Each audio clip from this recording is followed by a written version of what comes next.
O, Doris. Zdravo. To je Doris. Doris je samska. Po mojem me bo ubila, ko bo to videla.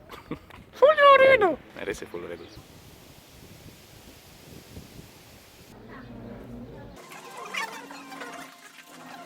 Fantja, je zmeri tako, da mi takoj vemo, kaj bomo jedli. Ženske moramo počakati.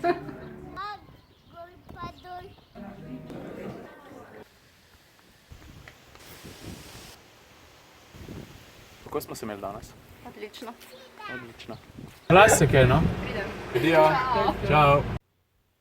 Tako, ko sem malo odzive gledal, predvidevam, da ste na tale test pa res težko čakali. Najprej trenutek tišine za švedsko minimalistično eleganco, ki se čist brez sramu spogleduje s futurizmom.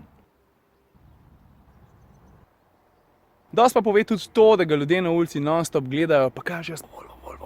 Pol pa prideš v kabino, tukaj pa čist nova zgodba. Bom razložil zakaj. Sploh ne vem, kako naj to povem. Imaš BMW, Audi, Mercedes, Lexus in tako naprej. Ampak Volvo, veš, da je Volvo. Res ima svojo osebnost in to je pri avtomobilih, ki stanejo toliko denarja. Tale Tesla recimo stane tam nekaj čez 82 evrov. Zelo pomembno. Želez je tak poseben, tak mat, pa tak prijeten navtip.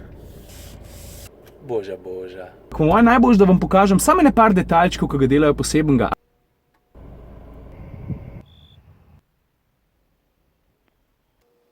Jaz vem, da non-stop blebetam o teh detaljih, ampak ko si v avtu vidiš, da se te mehne stvari nalagajo eno na drugo in pol to pričara eno veliko čudovito izkušnjo. In pri S90 se vse skupaj začne že z zagonom motorja. Pazi, kakšen gumb moraš pošlatati, samo zato, da se motor uglasi. In potem, ko enkrat zaženeš motor, se pred tvojimi očmi pokažejo digitalni merilniki. Nič analognega ni na njih, niti pikice. Ob vsem tem verjetno ne rabim poudarjati, da se v Volvotih tradicionalno, pa ne samo S90, tudi v manjših modelih sedi odlično. Zdaj pa tako, če nisi na tekočem z vso najnovejšo tehnologijo, ki jo sodobni avtomobili, sploh taki, ki je S90 ponujajo, se moraš najprej posvetiti tej zadevi. Celotna izkušnja je, tako kot recimo zadnjič pri Espasu, podobna izkušnji s tabličnim računalnikom. Preden se na to digitalno mojstrovino navadiš, valjda traja nekaj časa. Tako da moraš biti potrpežljiv. Tudi klimo se takole nastavlja. Poglej, lahko potegneš drsnik, ali pa določiš. Sovoznik tudi. Stari, pa preden se prebiješ čez vse menije. Tole recimo kamera. Na voljo imaš tole ptičjo perspektivo, ki ni pravzaprav nič revolucionarnega. Lahko pa zbiraš posamezne kamere. Recimo tisto zadaj, pa vidiš, kaj se dogaja, ko se premikaš nazaj. Potem greš pa na sprednjo kamero, pa vidiš, da se spredi približuje en avto. In čisto čuden ga ni, da je prav meni namenjen voznikom in pomočnikom najobširnejši. Projicirni prikaz, bliss, roadside information, tempomat, zmanjšanje varnosti razdalje, zasebno zaklepanje, luč za vijanje, samodejno parkiranje, kamere, kako zapustiti parkirišče s pomočjo avtomobila, lane keeping assist, distance alert, start stop, cross traffic alert, športni način. Mislim, ni, da ni avto, je res pameten. Že v včerajšnjem vlogu sem pokazal, da se na avtocesti čisto dobro znajde povsem sam, brez boja pomoči. A koga zanima, kako je to, ko avto sam pele?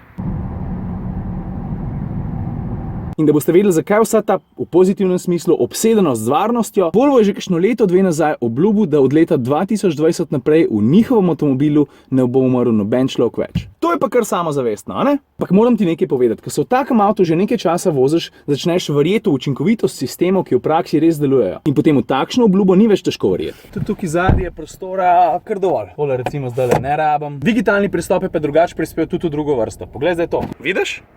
Pozna se, da je Volvo naredil korak naprej, kar se tiče voznih lastnosti. Vse skupaj namreč pegljajo v posebnem simulatorju, podobno kot Ferrari pa Porsche.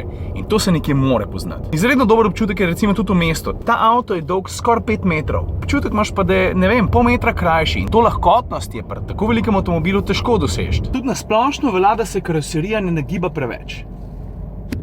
Se pa zato toliko bolj nagiba moj telefon, a?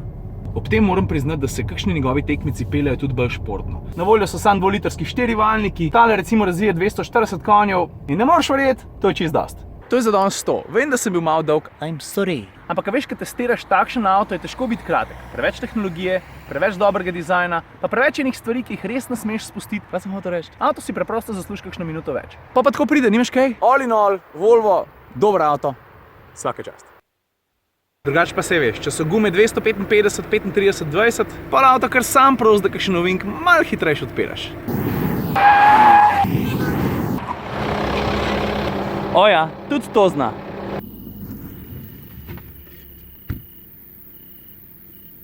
Misliš, da je veliko dela, da se en tak video naredi? Imaš prav.